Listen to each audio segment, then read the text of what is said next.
ये है शबो और ये है शबो का बेटा और ये हूँ मैं।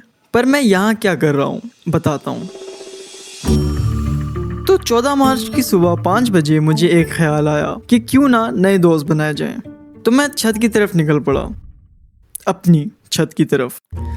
शुरू से ही मैं सबसे एक बात सुनता आ रहा हूँ कि आलमगीर तुम कितने सेल्फिश हो। पर दरअसल मैं सेल्फिश नहीं हूँ।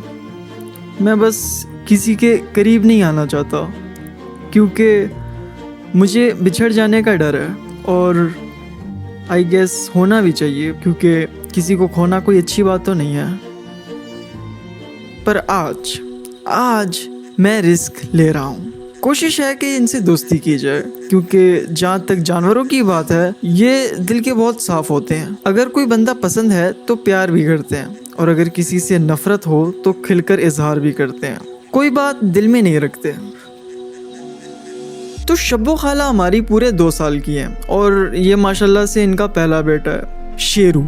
शब्बो खाला जब हमारे घर आई थी तो पूरे 6 दिनों की थी। शब्बो खाला की जिंदगी इंतहाई गमगीन गुजरी है। जब चंद माह की थी तो अपने भाइयों से बिछड़ गई और चंद दिनों पहले ही इनकी अम्मा का भी इंतकाल हो गया और इन सब के बाद इन्हें एक बेटा हुआ है। और मानो ना मानो शब्बो खाला की जिंदगी शेरू के आने के बाद बदल सी गई है। माँ बनने के साथ साथ जिम्मेदारियों से ज्यादा खुशियाँ भी आ गई हैं। हर वक्त इसका ख्याल रखती हैं जैसे इसी पल का इंतजार था। मुझे अकेला देखकर शब्बो खाला का बेटा भी मेरे पास आया।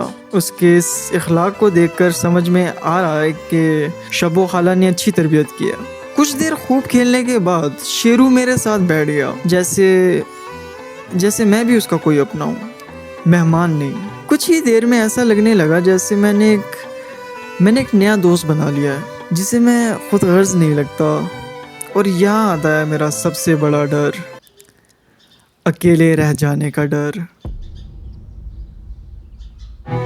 मैंने सुना है कि जब भी इंसान एक अच्छा दोस्त ढूंढता है तो यकीनन वो उससे बिछड़ ही जाता है। और जैसा कि मैंने बोला मुझे बिछड़ जाने से डर लगता है तो मैं चला जाता हूँ।